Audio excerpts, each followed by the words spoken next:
Liked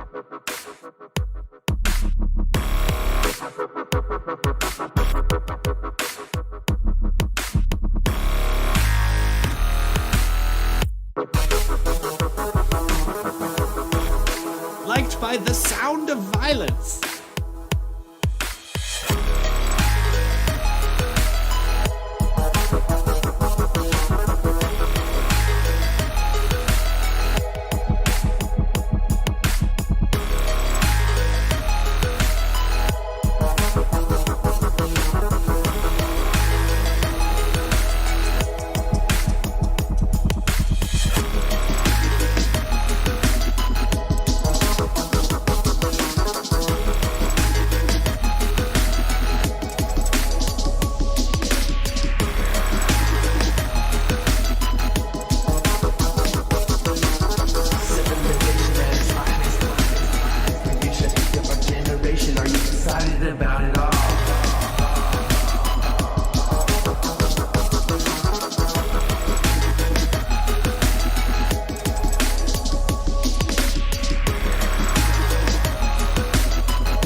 to minimize our struggle, to minimize the struggle.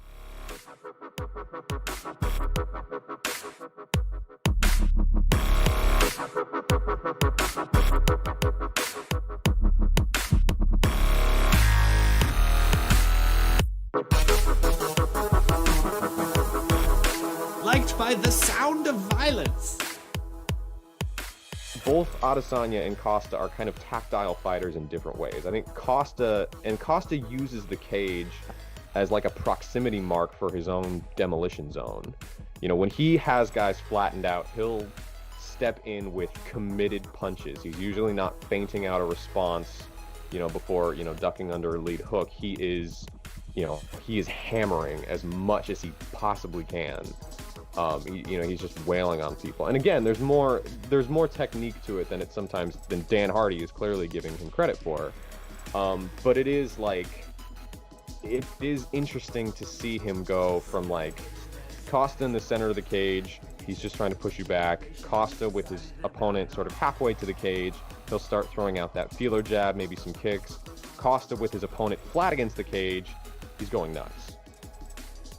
And if there's one thing that I think Adesanya is going to be incredibly diligently prepared for in this fight, it's likely going to be preventing himself from being pressed up against the fence at all costs.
by the sound of violence. Both Adesanya and Costa are kind of tactile fighters in different ways. I think Costa uses the cage as like a proximity mark for his own demolition zone. You know, when he has guys flattened out, he'll step in with committed punches. He's usually not feinting out a response, you know, before, you know, ducking under a lead hook. He is hammering as much as he possibly can. He's just wailing on people. And again, there's more technique to it than Dan Hardy is clearly giving him credit for. But it is interesting to see him go from like Costa in the center of the cage. He's just trying to push you back. Costa with his opponent sort of halfway to the cage. He'll start throwing out that feeler jab, maybe some kicks.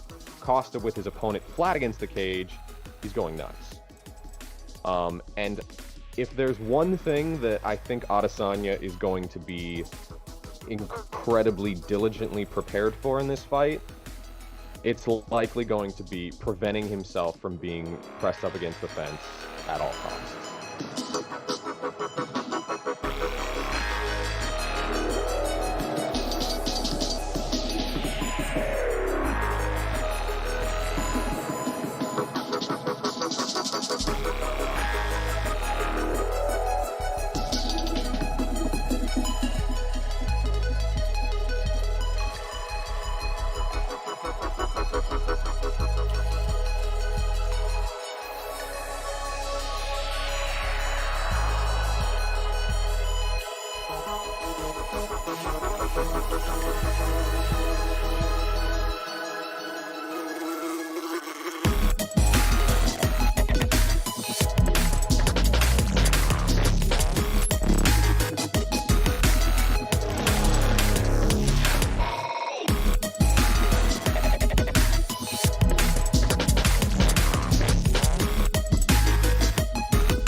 right, everyone, we're back. Yeah, we are. Chris nailed the Wayne's World silent count on the intro. I should have just recorded that whole thing, to be honest. I've seen Wayne's World. Yeah, who hasn't? We're back to preview UFC 253, Adesanya versus Costa, however you want to pronounce it. I think I'm going with Costa. I'm not that worried about it since he seems to not care about people of color, according to his Bolsonaro support. Sorry, guys, the racism isn't over. A fair and very, very unfortunate point. Yeah, fuck that guy. Yeah, he's a moron. So are you telling me that Paulo Costa is the Brazilian Colby, ironically, considering that Colby called him all dope? I mean, people want to talk about it, but he ain't not that. He was literally parading around with Bolsonaro not that long before Bolsonaro said everyone with COVID was bad people and then got COVID, if I remember right. I was going to say, didn't he get the Rona? Yeah. It's good What stuff, a smart and intelligible person. Yeah, gotta love right-wing fucking idiots on political platforms that are based on racism, huh, Chris? And police brutality. Yeah. All right, well, so that brings us to, let's get into the first fight. Oh, you mean that brings us to America, or really the world in 2020? Absolutely. But it also does bring us to this Adesanya versus Costa card. So yeah, why don't we segue into fights and not me? Unofficially brought to you by what are you sipping on? I heard you say you had a growler. I am still sipping on this dude, this apple pie from Nickel Brewing Company. I don't know if you guys know Nickel. You guys probably never heard of Nickel Brewing Company unless you've heard Chris or I mention it. It is a very tiny brewery out in Julian, which is a little. How would you describe Julian, Chris? Because your dad has a place up there, right? Yeah. It's like a little mountain. It's like a community. mom and pop kind of town where it's touristy because they're known for their apple pies. They're known for their how apple do you describe that? in general. Like a small town that's known for it draws tourists because of the thing they're best at. What is it? What is that called? There's a term for that. There is, but I mean, it's everybody has one of these small towns. I would imagine near them that they are like the apple orchard kind of town. So essentially, Julian is about an hour and almost 10-minte drive northeast of San Diego.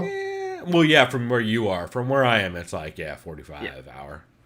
Yeah. So essentially the same distance to Anaheim-ish. Anaheim, I guess, but just more east. It's a little bit less north, and it's not quite as east, but it's not that different. Yeah. It's a fun little country town, rural town. Think of it as a small Big Bear kind of thing. That's probably fair. Yeah, small Big Bear.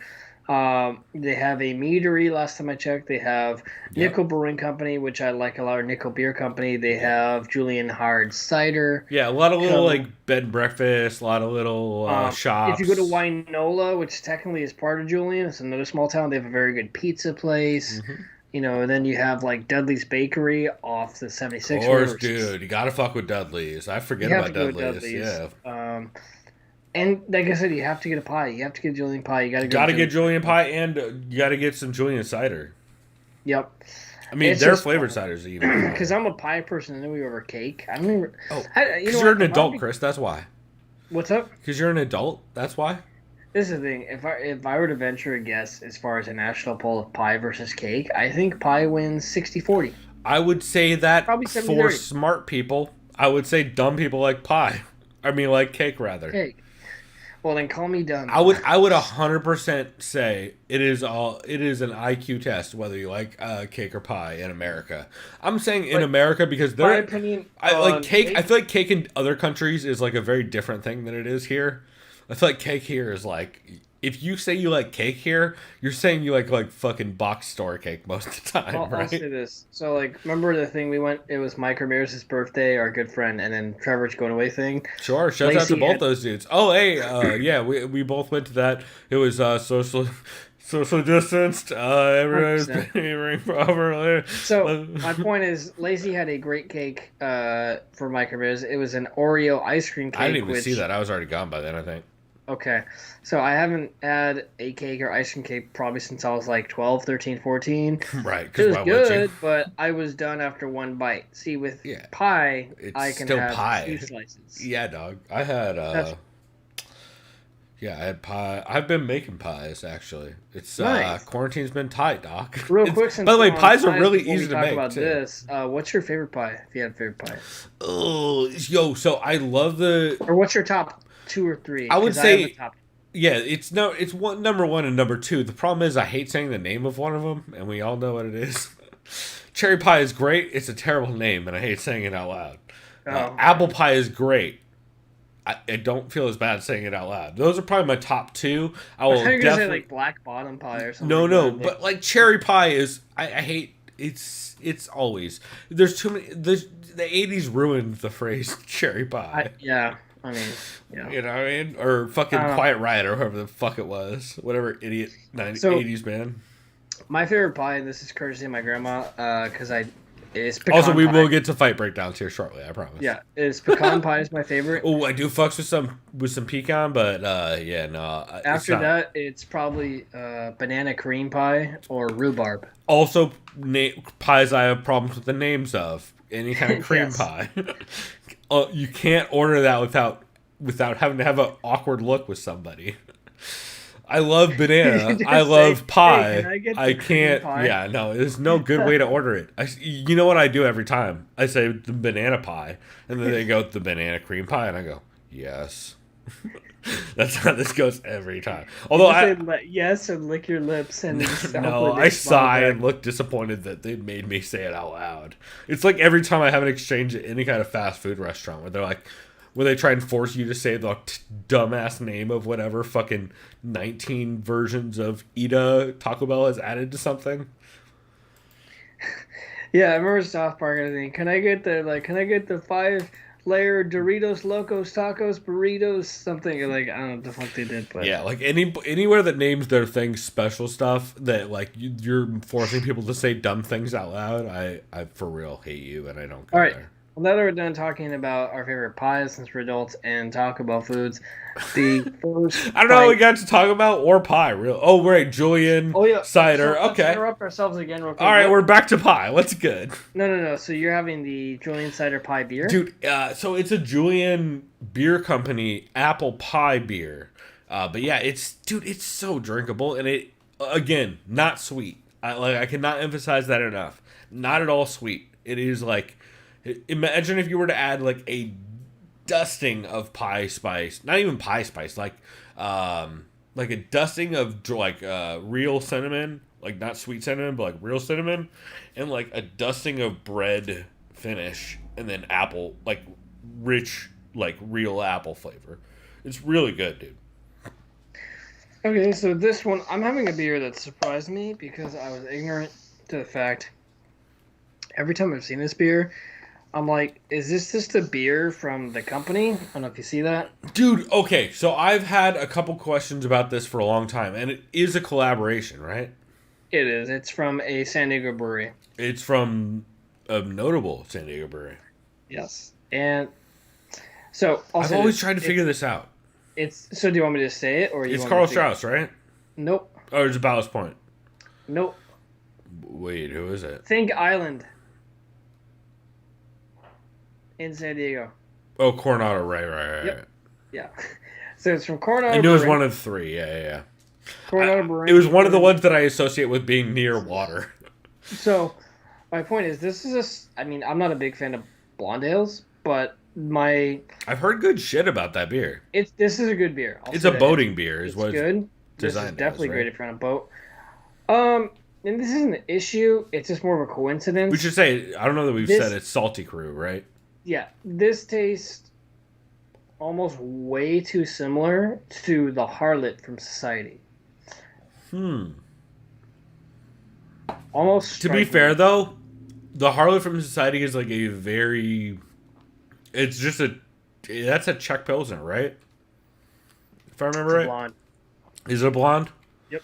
Okay, but like how many... Blondes all kind of taste the same, right? Because it's all basically a heavy malted, that's what I was getting at. I'm not lazy saying a hop negative beer. connotation. It's I am, because I don't drink blonde beers ever, really. I don't. But this one, it's blonde for sure in the front palate. and how the back malty palate is finish it? is more pilsnery.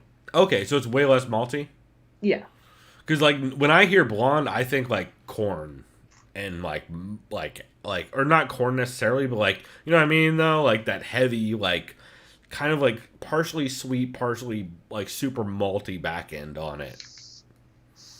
Like, I don't think clean finish at all when I hear blonde.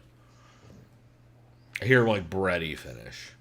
Yeah, it's like white bread. I can't remember this. Okay, white bread is actually then like a little bit. Like, I taste white bread on the back nose. That's actually more what I would want. From This is actually a good beer. Yeah, I like it a lot. that's cool, man. And, I might have tried that.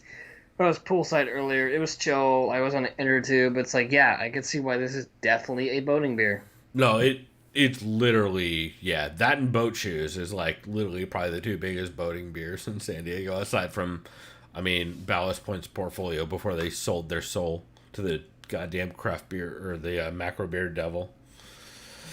Hey Chris, we're supposed to be talking about fights, I heard. Wait, there's a fight tomorrow? Yeah, I heard there's a couple. Oh yeah, I think we should talk about those because it's already almost midnight. Yeah, we spent a whole 12 minutes talking about beer on the intro of this second pie. segment, and I love you for it. I'm not gonna lie, it's my favorite All right, part. so the first fight of this card in general is a light heavyweight bout between Russian fighter Hadis Ibragimov Nailed it. going against Brazilian fighter Danilo Marques. Nailed I it. would say. Hadis Ibragimov Well, this is not his UFC debut. Sure He's isn't. actually winless in the UFC right now. That's right, but he sure is fucking to throw goddamn everything for 30 seconds. This dude, yeah. if I remember right, this dude throws goddamn. He's just, I believe, heavy hand or not heavy hands. Vivisection also talked about this, but yeah, he's just gonna go forward and do crazy fucking. I believe it was something. He's not only he's gonna jerk the fuck out of the curtain. I believe it's the phrase that Conor Rebus used in regards to this on the Vivisection. So I'll say this, as in baseball, they say if you're over, you're due for. So he's over. I think he's gonna win because he's due. So. Oh man, yeah. The problem is like. Problem is this is baseball. Both the well. Man, I just don't. I really just don't know how this fight's gonna go. I don't know what to make of either of these dudes. Actually, let's go with the fact that Caetano hasn't fought in almost 3 years. His last fight was. Oh, sorry. Yeah, I'm saying he fought Caetano. Danilo fought Caetano almost 3 years ago, or yeah, almost 3 years ago. 2.5 years ago. Yeah, that's it. Yeah. So, yeah, no, I can't. And it was a gladiator of challenge fight. So, yeah, no, definitely not taking him. Although, like, again, I don't know this far down on the card where they're just flying dudes in who can make weight. I don't. Like, this is what I would refer to as a classic John Nash. It doesn't fit the gens scale. It's not relevant at all to the division, and who cares? Yeah, agreed. But yeah, odds, I think we're both taking what's his face by probably decision, right? Yeah, the odds brought to you by Sheamus. Actually, probably Ibrahimov by KO early. Actually, now that I think about it, I'm gonna do TK early.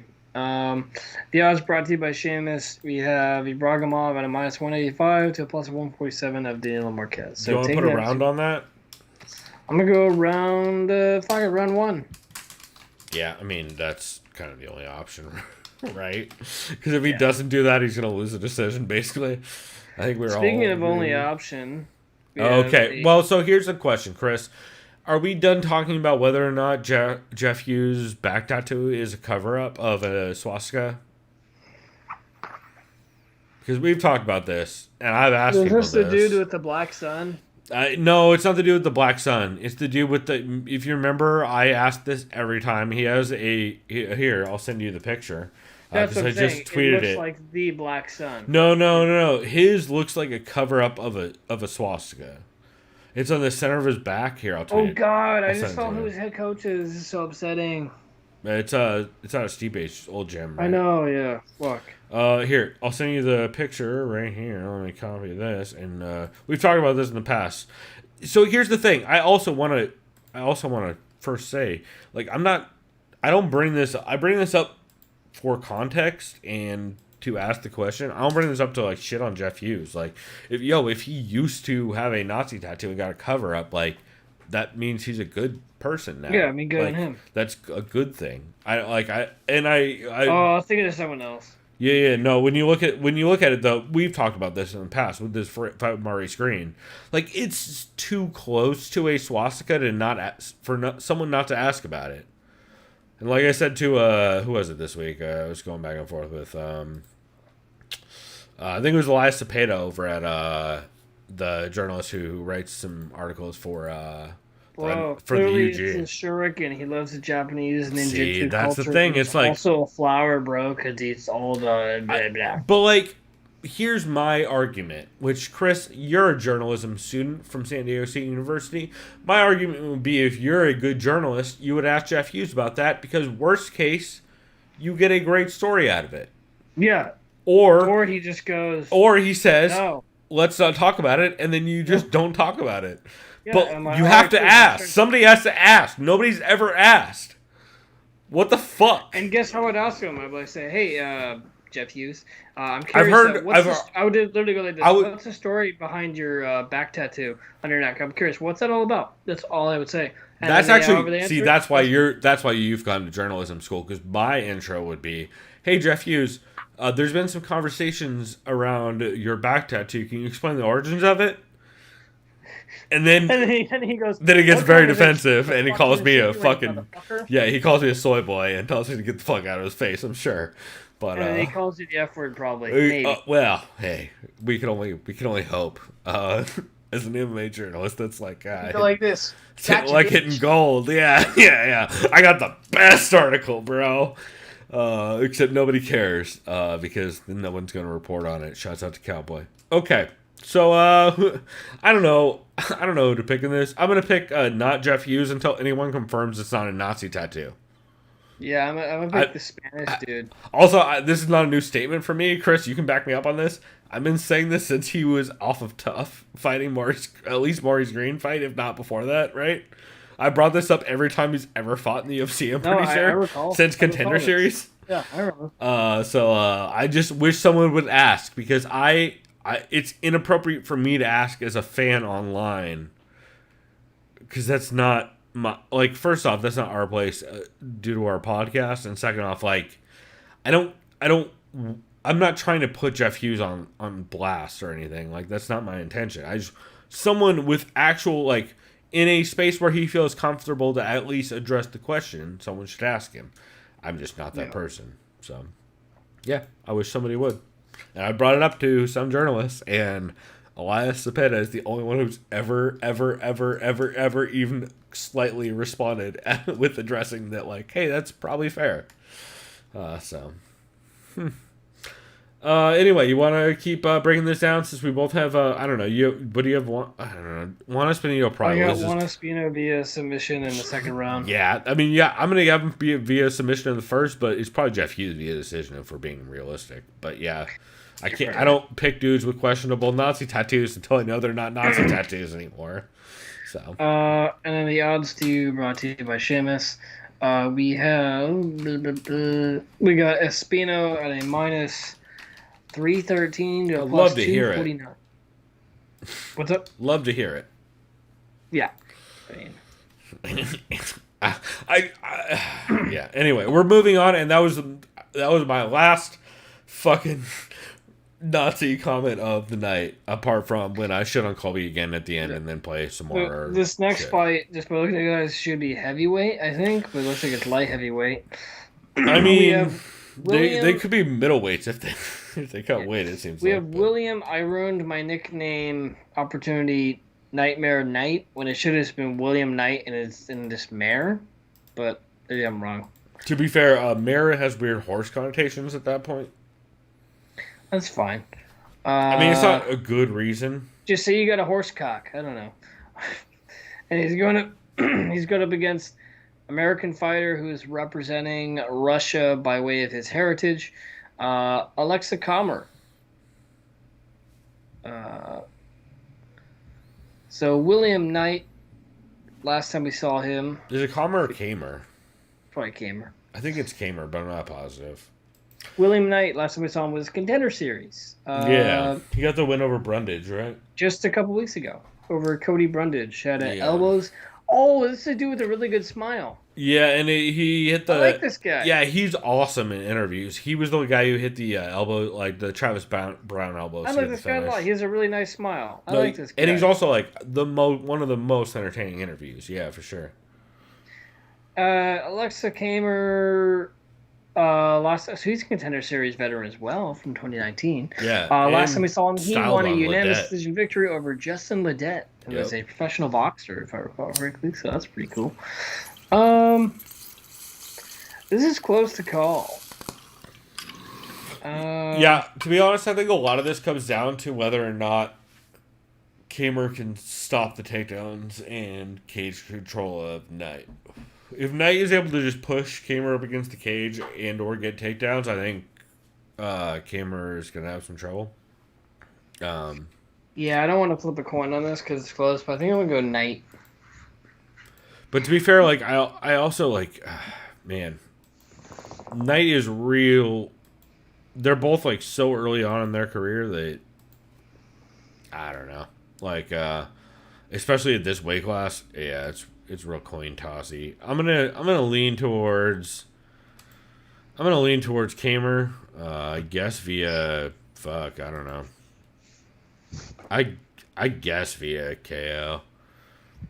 Nah, you know what? Yeah. See, the problem is I don't know that Knight's gonna make it to Into Deep Waters. Like, dude doesn't look good. Just because we haven't really seen him tested yet. I mean, you fought.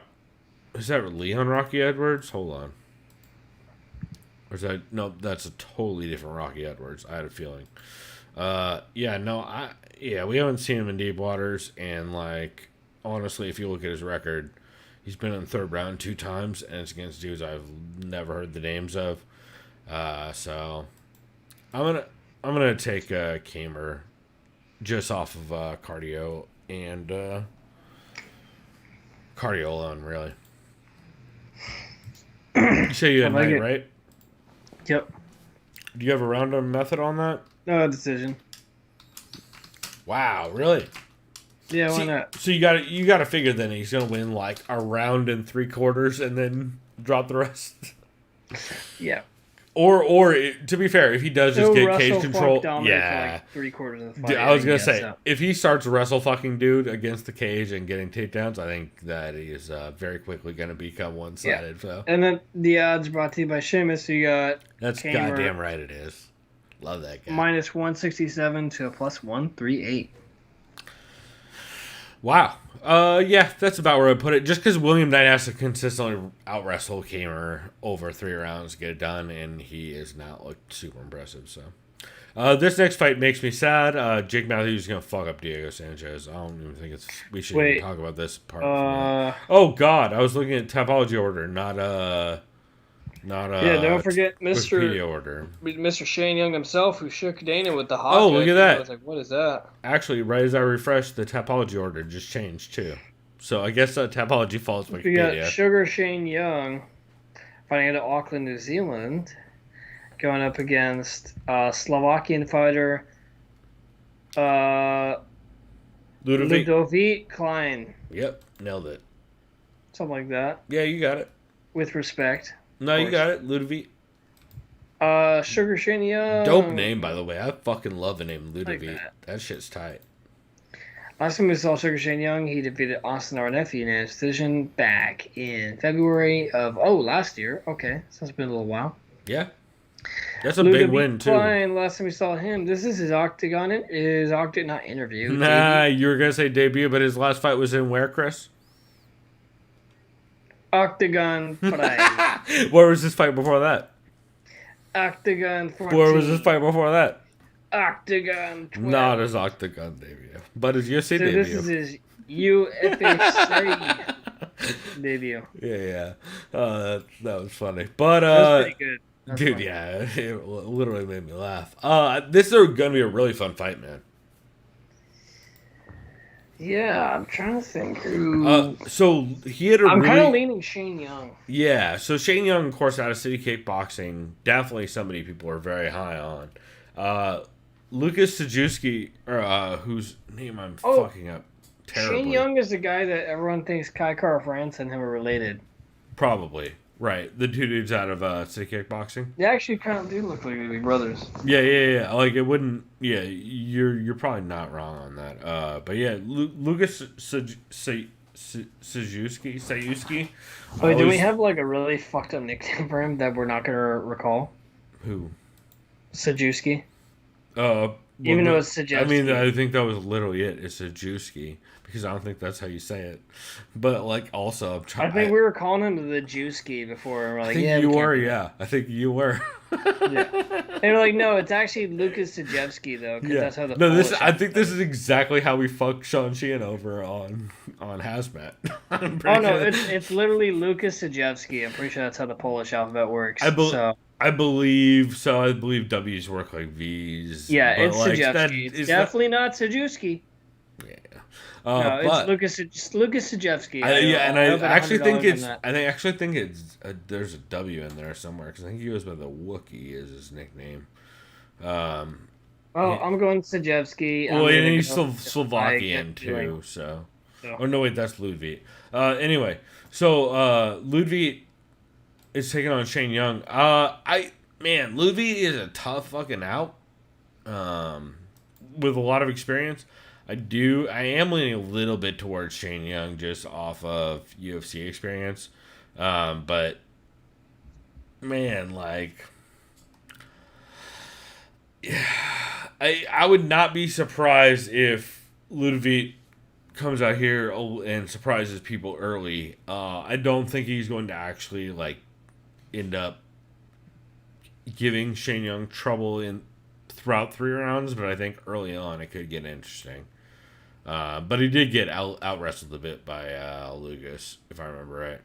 And definitely a lot of scrambles. So I think if Shane Young is able to blend enough of his striking and grappling, and especially if he's able to, like, city kickboxing guys are notoriously well known for being able to blend that in and out style a little bit with occasional shit that you just won't expect, like a takedown or a foot sweep or something weird, just to keep you off guard a little bit. And I think that's just kind of probably built into part of their feint game.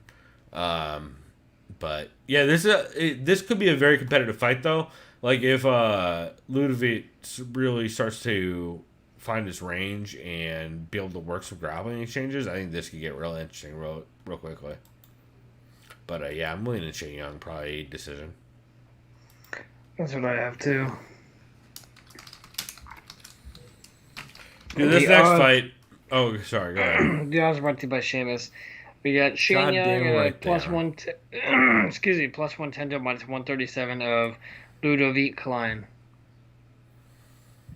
Sorry, say that again. Ludovic Klein is a favorite at minus 137 to a plus 110 of Shane Young. Really? Yep.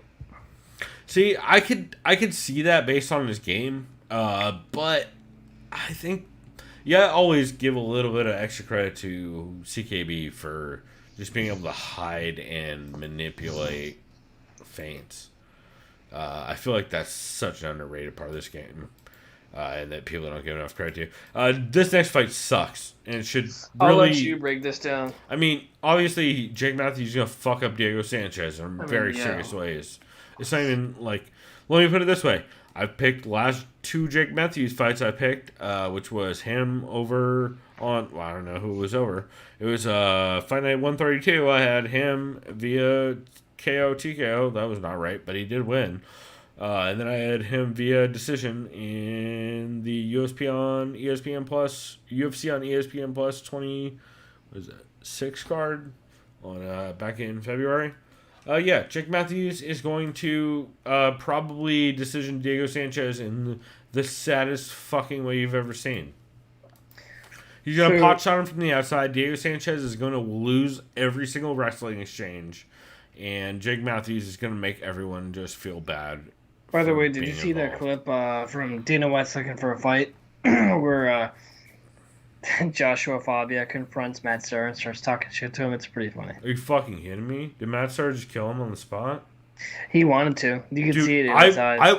He had that angry Italian look. Dude, if I was Matt Serra... who's this fucking cocksucker? No, I would not play that bullshit, dude. Josh Fabia is hurting people. I'll send you the clip, but Matt Serra looked like he's about to kill a man. And basically, it shows him talking to Dean Thomas and Dana. And he tells him, he's like, wait, who's confronting you? And he told Dana, and Dana just starts laughing so fucking hard. He just turns all red. People need to stop making fun of the fact that Josh Fabia is around and start addressing Josh Fabia as the real problem he is, because it's not okay. Like it's not. It's bad. No, it's like everyone's doing that shit. You can't be talking shit about me. Well, no, everybody's doing that shit that's gonna look horrible in 50 years. We're all looking around being like, oh, you're just playing with people with Down syndrome. Like, shit like that, where you're like, oh, you're playing with people with CTE. Like, you're literally not only not helping them, you're literally laughing at the people taking advantage of them. And you're applauding it, and you're doing segments around it. In 50 years, this shit will look bad, y'all. It's not hard you can see it right now, because it looks bad right now. In 50 years, it doesn't look better. Like, dumb racist. Racism doesn't look better over time. I don't know if you figured this out. It's real simple. It always looks worse over time. If you want to be on the right side of history, it's been a proven record, and it's not being on the racist side.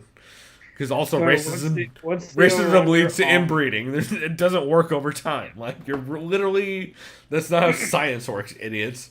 Yeah, So what's the over under on Diego getting knocked the fuck out and then Conor still 100%. fighting him? Or or it goes to the world's worst decision.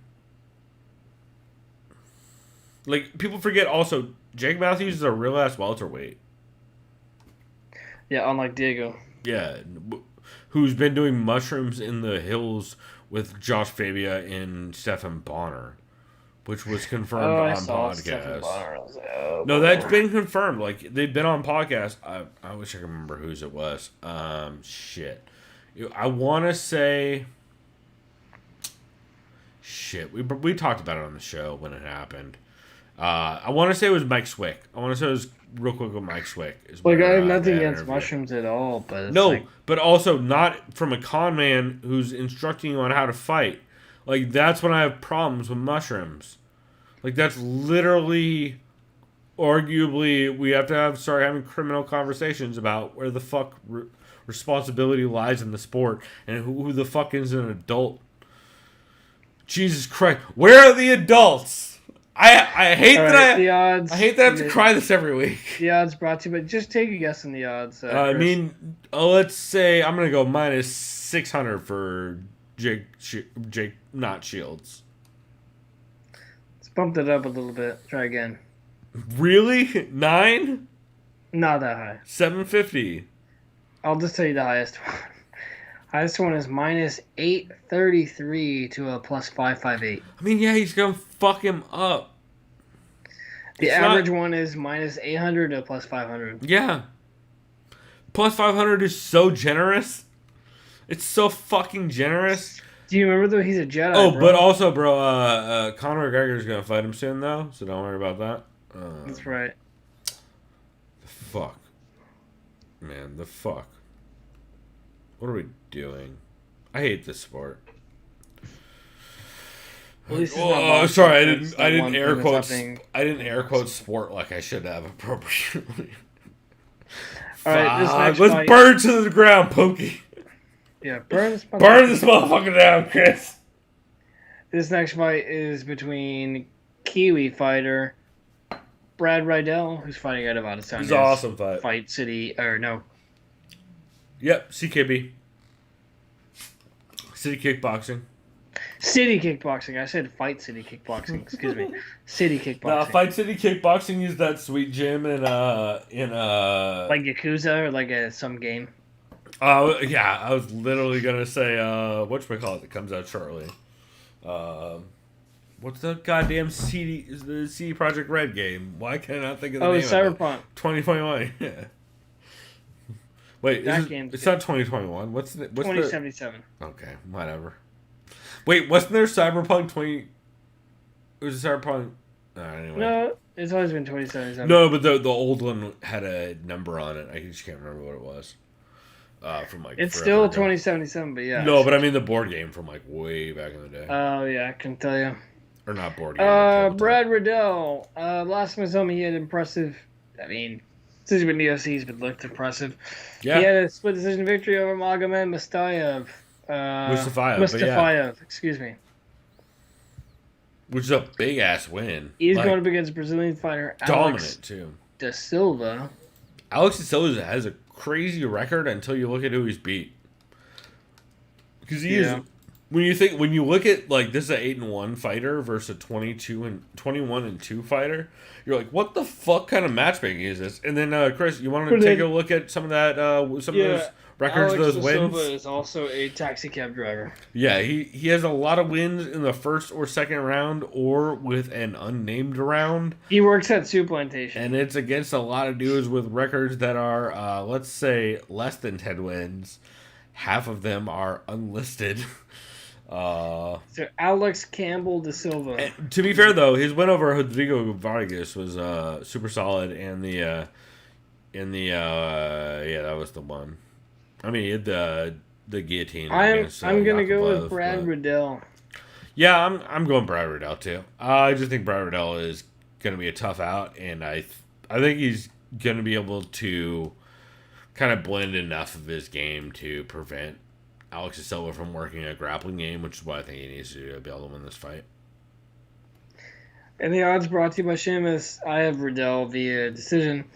The odds are he's a minus 313 to a plus 245. Yeah, I'm going Riddell via decision, but I would not be surprised if Riddell gets a TKO late. Like, I could definitely see a second or third round TKO. Matthew, should we both have by decision? Is that what it was? Yeah. I mean, just because you don't finish Diego Sanchez, really? Yeah, something like that. I mean, unless you finish him like in the first and seconds.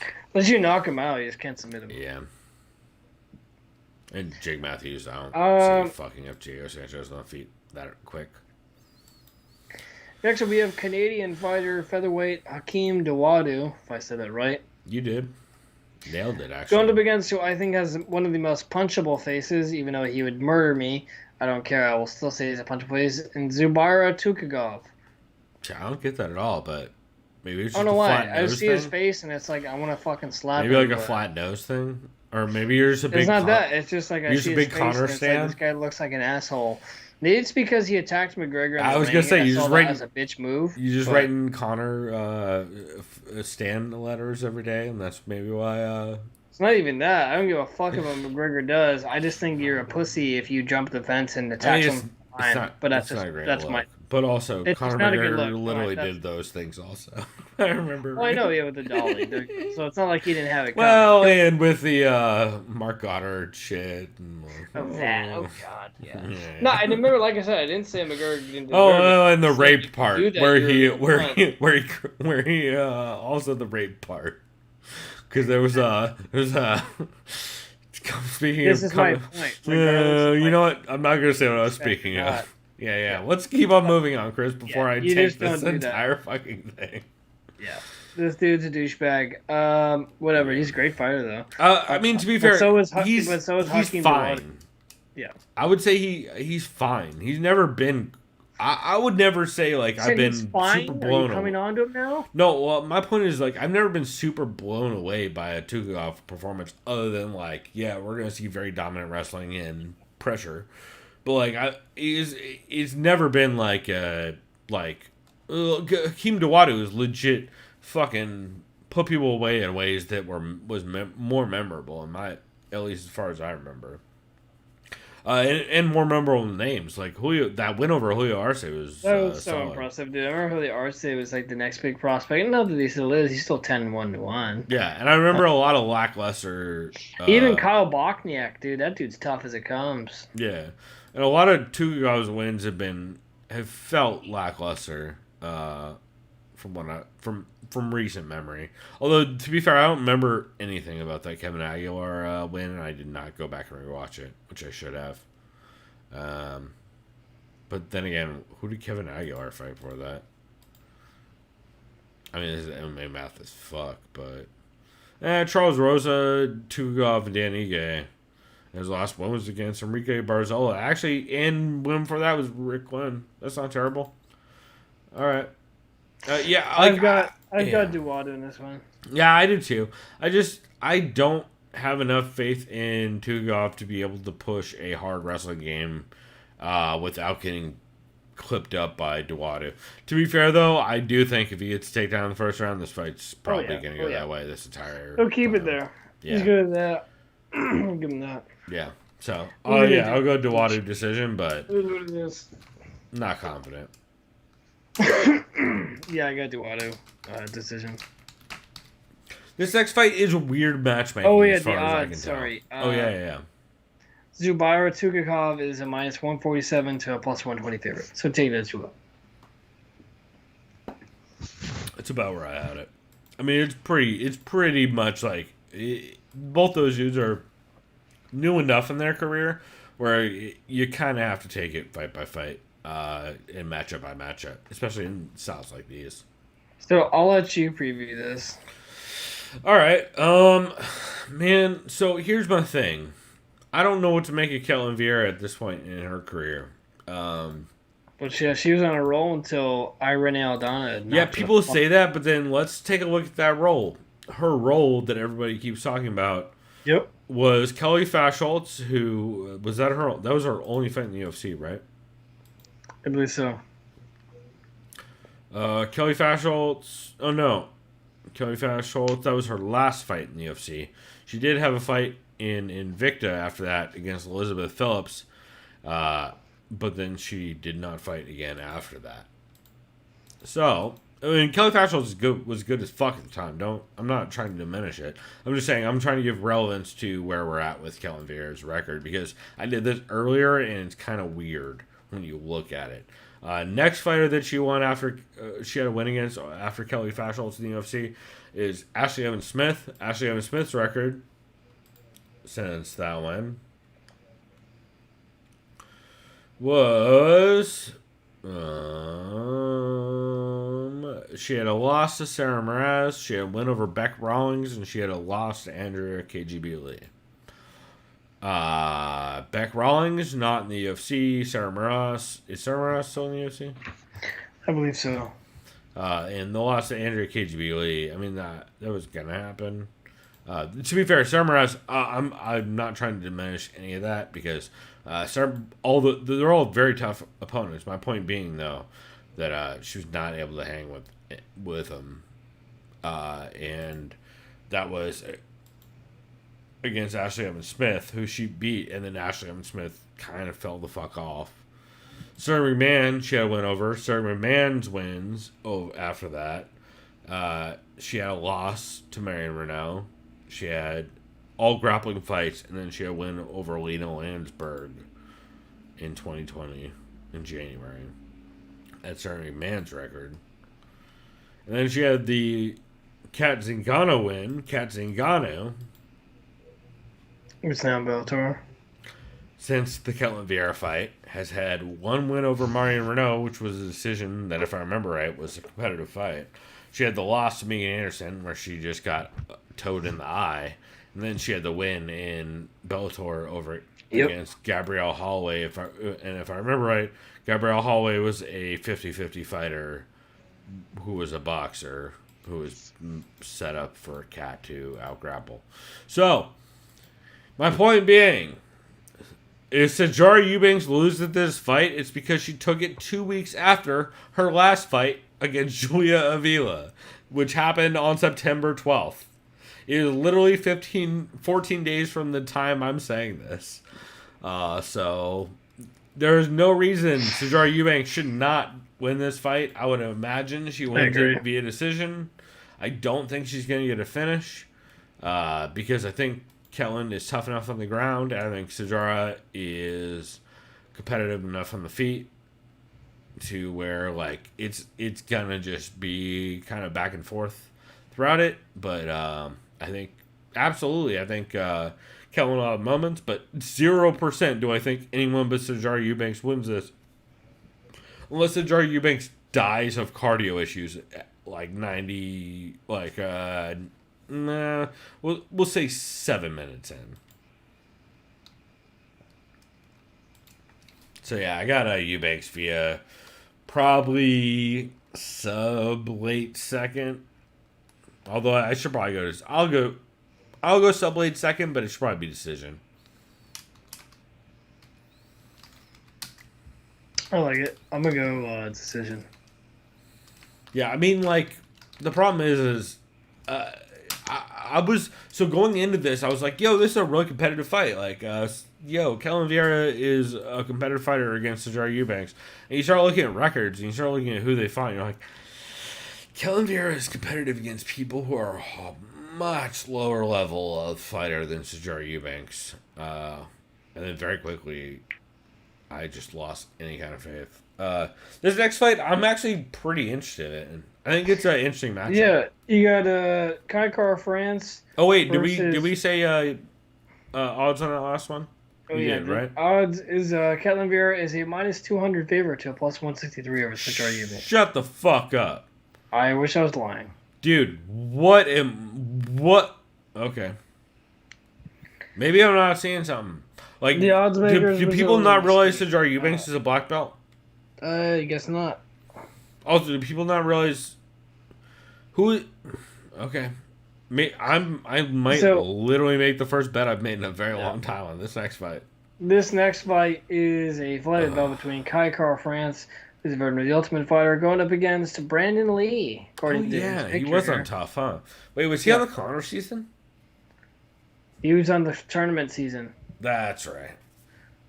By the way, Chris the tough expert. Benavidez, where Benavidez said, I used to fuck guys like you in high school. Yeah. That's one of my favorites. And he's going up against Brandon Lee, cosplayer of the Crow. I forgot all about I believe there's an intro on one of our shows that says that, if I remember right. Brandon Royval. Just kidding. I'm just being an asshole because he's kind of wearing black lipstick and makeup here. But that's why I'm calling him the Crow. So Brandon, even though his nickname, I think Darren Till might send him a cease and desist. Or as Ubisoft would call him, the Silent Man. Yeah, right. That's a really good reference to a really bad game. By the way, have you seen Darren Till's whole thing? Ubisoft. But, wait, which one? Where Darren Till is now asking and answering questions as Dana White and John Morgan on Twitter. No, but his brand it's in the. His gorilla. What's the fucking slogan? Yeah, it's a gorilla. It's just called Raw Dog. That's what it is. Yeah. And so if you've seen his posts, it's just him grilling his girlfriend. Like, one of them was his girlfriend was with their daughter, and he just bursts in the room and just sprays silly string at her. And then the daughter, who's maybe like 1 year old, has just the funniest look on her face. And another one is he's driving in his convertible. I don't know if it's like a BMW. His girlfriend is just throwing up, getting car sick in the purse. He's filming it. And another one is his girlfriend's passed out, and he just films the inside of her nostril as she's passed out. Like, what the fuck? Darren Till's the best. It's hilarious, and someone commented, of course, like, "Oh, she doesn't want this. You're not getting the Raw Dog." And then, like, he said, it's so funny. Also, I'd like to ahead of time state Darren Till's the best until we find out horrible things, because I've seen this story before and I know how it goes. Yeah. And speaking of horrible things, did you see what he said about Covington? No. So, Colby Covington said something after he defeated Tyron Woodley, like, I'll fuck up LeBron James, or something like that. I don't know why. I know why. It's because LeBron James always been outwardly spoken about BLM and all that stuff. I wasn't going to say it, but everybody knows why. What were we lying to, Chris? Someone responded saying, bro, LeBron James is 6'8" and 250 pounds. He would ragdoll you. And don't get me wrong, no, like he would. Height, Colby would weight, fuck him up. Yeah, sure, Colby actually knows how to fight. Colby can wrestle, LeBron cannot. It's going to be a very short fight. Keep going. Yeah, that's what I would guess. But, like, height, it's like, you can argue, but weight and height, sure, yeah, he's no one feels good about it, but yeah. Yeah, is it possible LeBron just throws him? I'm sure he's way bigger than him. Yeah, maybe once, but Colby knows jiu-jitsu, I'm not so he's saying fucked. that's going to happen. But anyways, my point is Darren Till went on a long spiel saying, hey, Colby is a cunt. No one's denying it. He's a fucking asshole. But this asshole would absolutely ragdoll LeBron James. Like, he's absolutely right. I have no problems with that statement. NBA players are notoriously terrible fighters. And then basically, have you ever seen any of them throw a punch? It's basically the worst. Darren said, they're like, "Oh, Darren, so are you supporting this MAGA tard?" He's like, "No. Do you know reading comprehension?" He's like, "No, you fucking dumb." 100% NBA players throw punches like I do out in the back of a bar when I'm trying to slap somebody at range that I can't reach. That's how every NBA player throws a punch. And by the way, and I think Chris, you were in the vicinity for that. Look up Malice at the Palace, Ron Artest. Oh yeah, of course. Ron Artest fucking up everybody and then pulling a gun. R.I.P. to the innocent fan who didn't throw the water ball at him and he got clocked in the face. I mean, hey, sometimes motherfuckers gotta get got, problem or not. Someone's gotta catch the fade. Yeah, hey. If they ain't, then what are we doing? All right, well, let's get back to Kai Kara France versus... Oh, got it. That's right. We're talking about fights. How did we get here? I should probably stop saying Brandon Lee, but he looks like the Crow in his photo. I can't help it. Okay. Oh, right. I know we got here because I almost did the same reference again. Yeah, but I was going to make a Squaresoft reference, and it's like a whole thing again, so let's just move on. He had a win over Tim Elliott. Brandon Royval had that win over Tim Elliott, which is basically the reason why he's here. But I still got Kai France. Yes, because he's Kai Kai France. France also beat Tyson Nam, who's on a roll, but he's also wait. Yeah, the one thing that will be very interesting is Kai France has to stay the fuck off the ground with Brandon Royval. Like, if he goes to the ground, Brandon Royval, it's a real fucking situation very quickly. And even Dan Hooker said that on his podcast this week. He's like, the fight that I am actually, I think Dan Hooker even said he is the most confident that Israel Adesanya will fuck up Paulo Costa super bad, and he is the most the fight he is the least confident in is the Brandon Royval Kai France fight, just because of how competitive both those dudes are. So yeah, and I completely agree with him. But dope fights though. The odds brought to you by Seamus. We got Kai France at a minus. These are all over the place. So I'll go with the media. Minus 219 to plus 191. I mean, yeah, but like also that I would expect that because of course Izzy's boy on the big card who's been on a run. But like people need to be careful about Brandon Royval. That motherfucker is crafty. Dude, this Dominic Reyes-Jan Blachowicz fight. First off, Jan of Rivia finally made it to the goddamn title somehow. Dude, when I heard Heavy Hands talking about Jan of Rivia fucking up, who was it way back in the day? It was like Jared Cannonier or somebody. Who was it? No, it was before that. It was Jimmy Manoa. When I first heard Conor Rebush coin the term, Jan of Rivia after he walked out to the fucking Witcher 3 theme at the Jimmy Manoa fight, I believe. I did not know that this motherfucker, or I believe it was the 2017 Jimmy Manoa fight. I did not know that this motherfucker was going to go on one of the nastiest runs we've ever seen in the light heavyweight division. Yep. Dude, I don't know what to do. I don't know how to deal with Jan Blachowicz or Dominic Reyes right now. I'm gonna be honest. Can I give you my pick? Absolutely, because I really am. I'm still kind of at a toss-up. I'm gonna go with Dominic Reyes via knockout, and I'm gonna go the fourth round. That's gonna be a fantastic fight. It's gonna be back and forth. I actually have one of those fights where it's like they alternate rounds.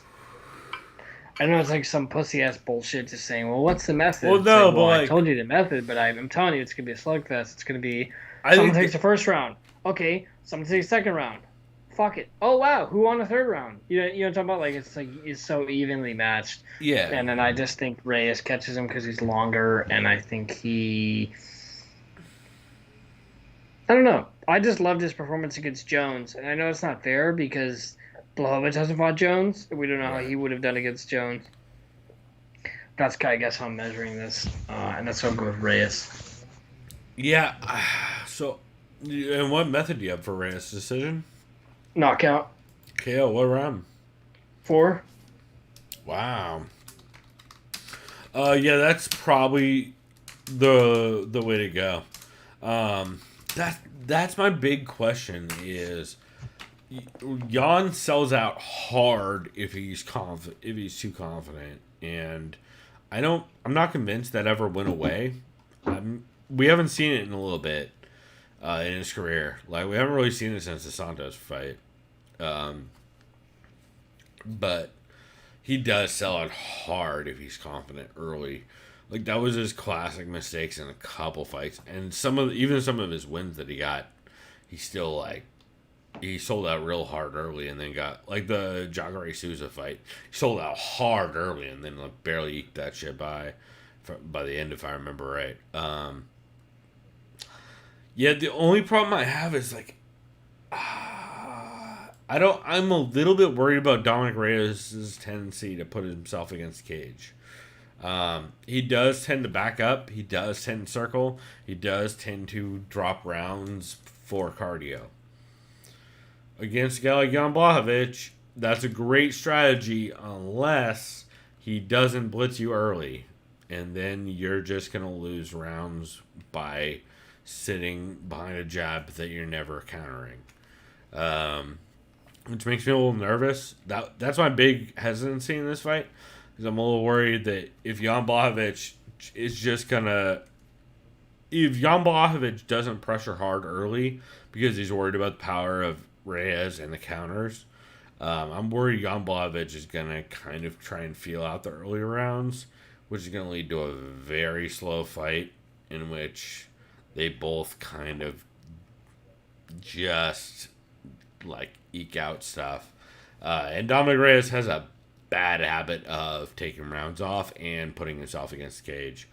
I think a lot of this is also going to come down to, I think all of this comes down to, does Jan Blachowicz sprint or not out the gate? Yeah. And I think most of that comes down to how worried he is about the power of Dom Reyes, which that's pretty serious threat. I'm still to this second undecided. I guess if I had to choose, which I do, I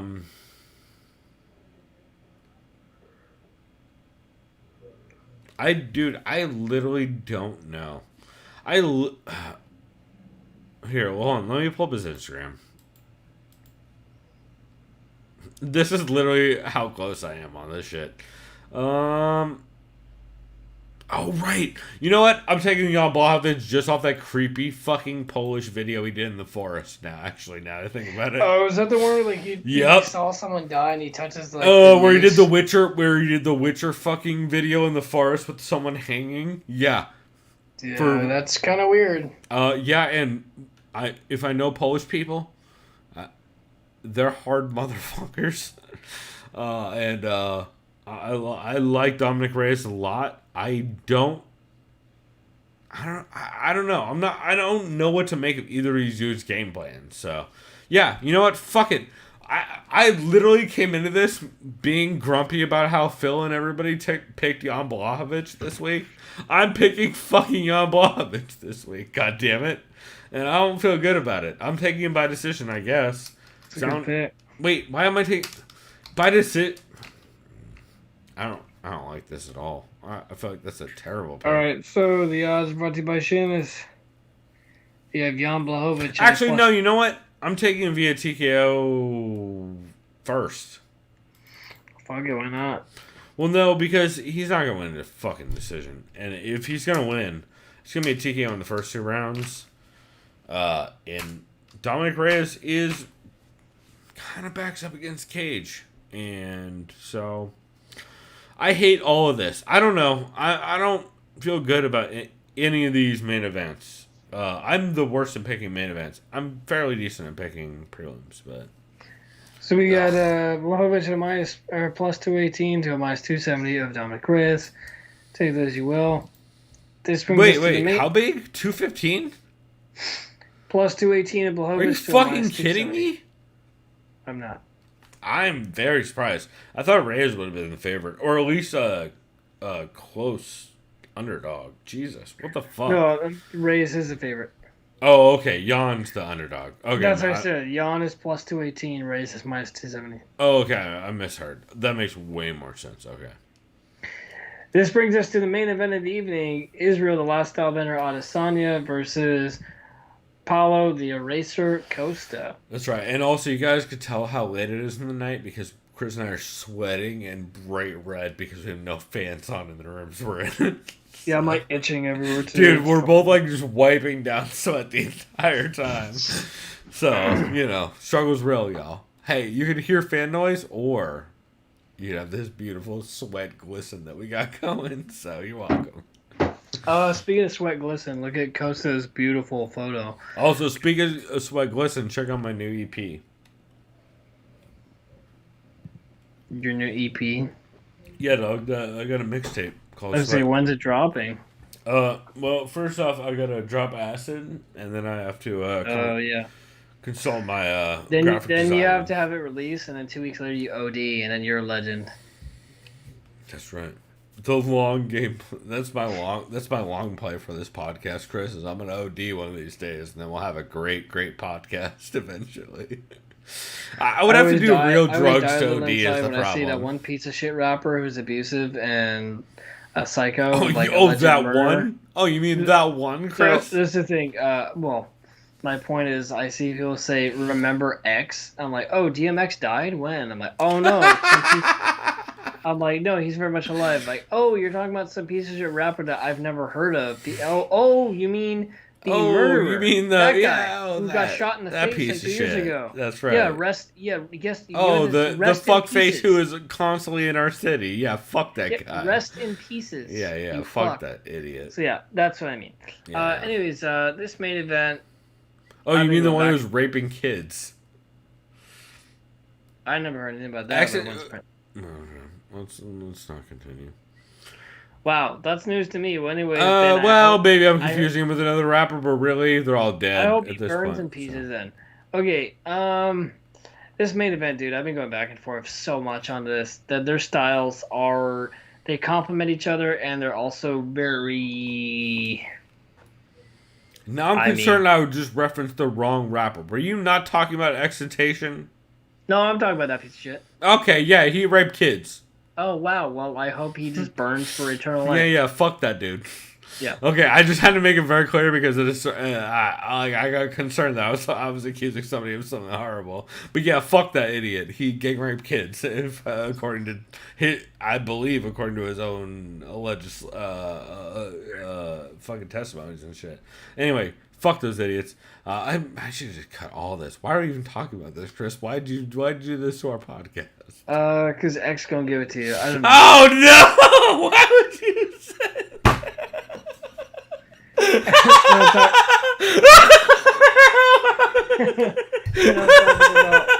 Talking about my boy. God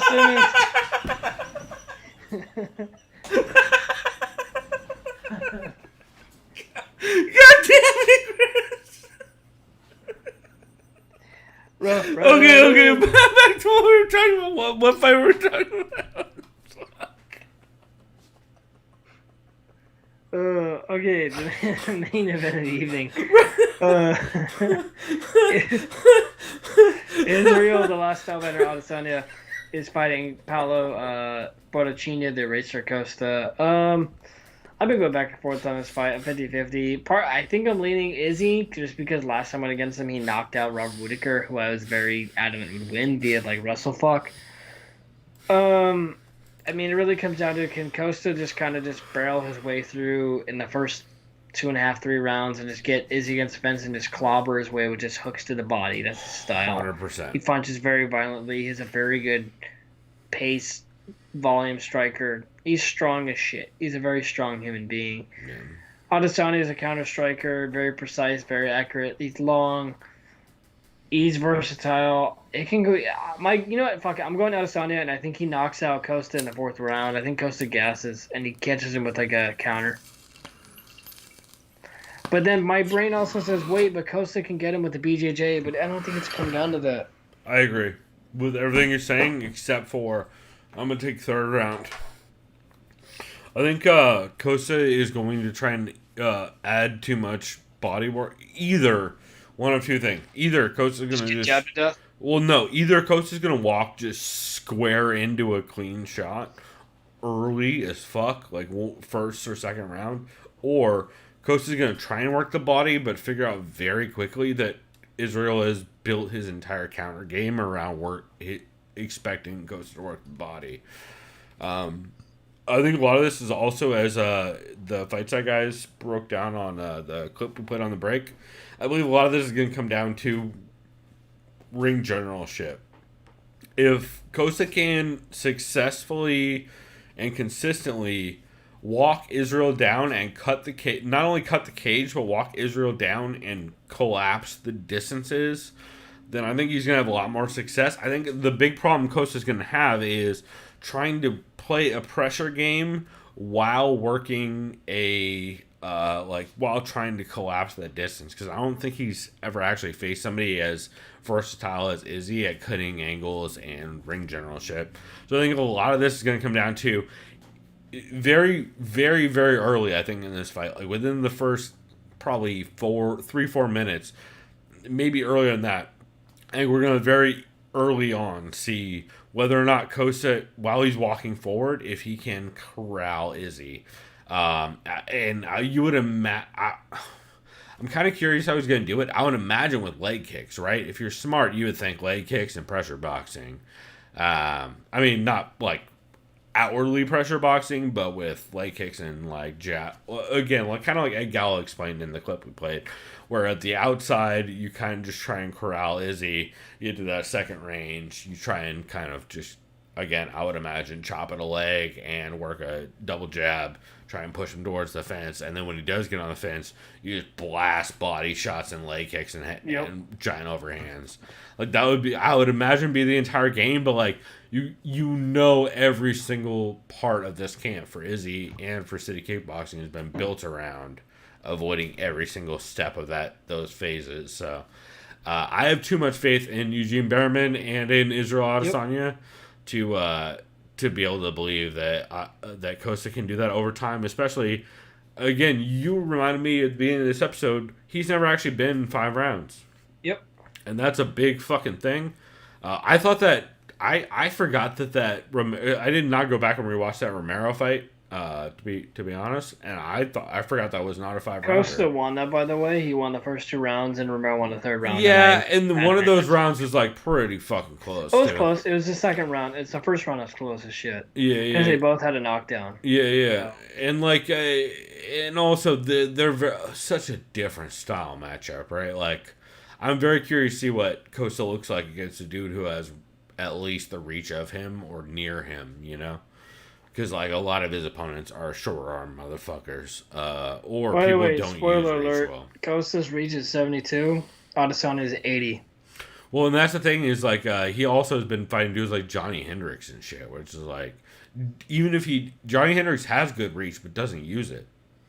Yeah. He also didn't use his wrestling, but that's in this story. Yeah.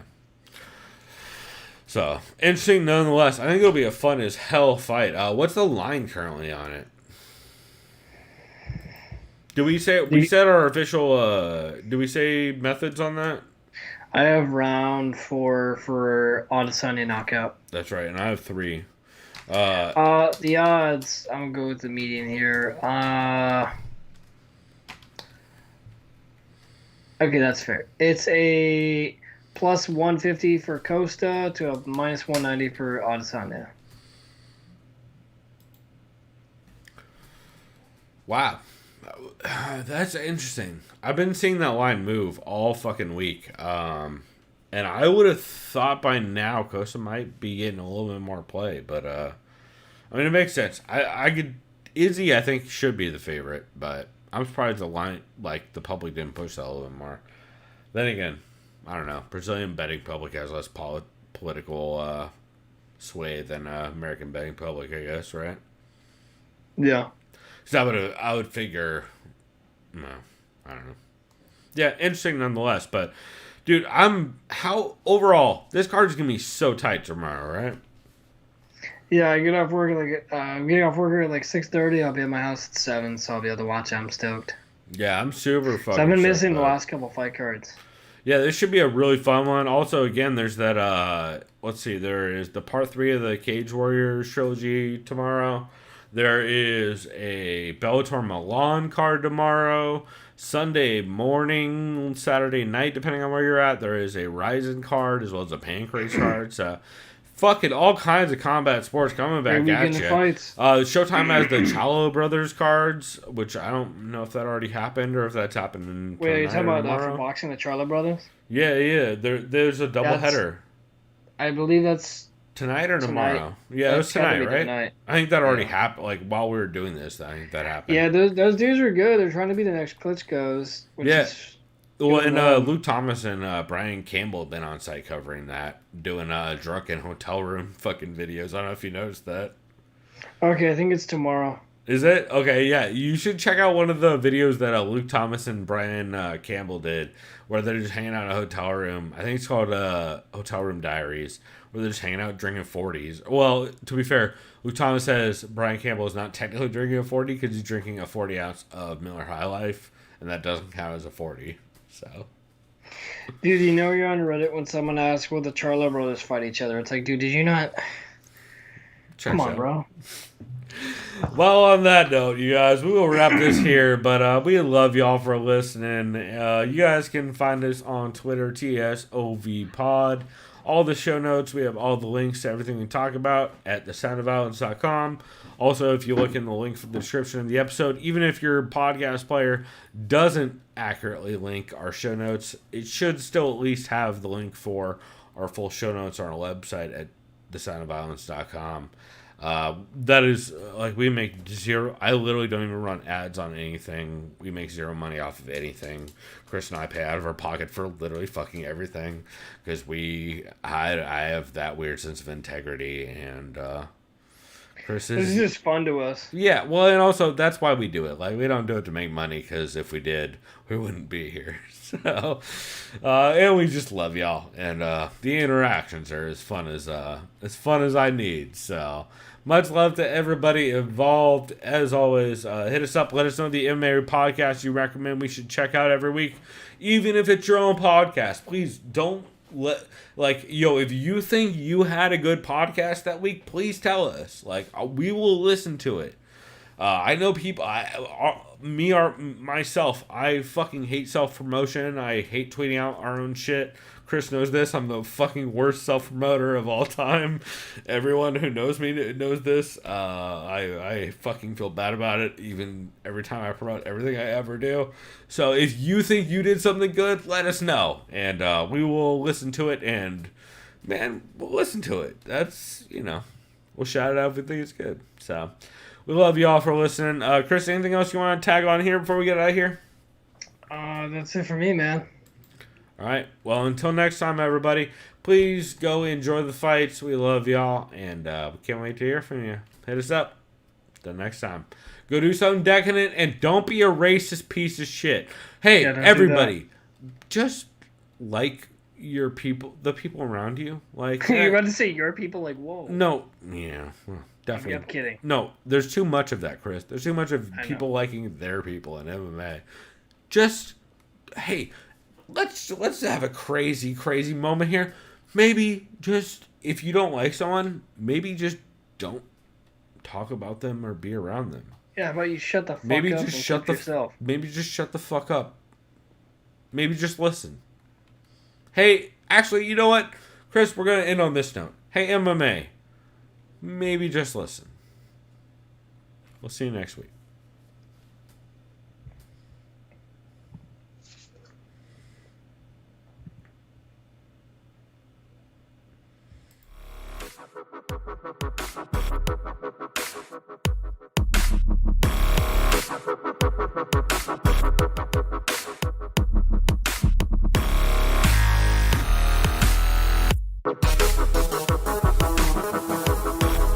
Liked by the sound of violence.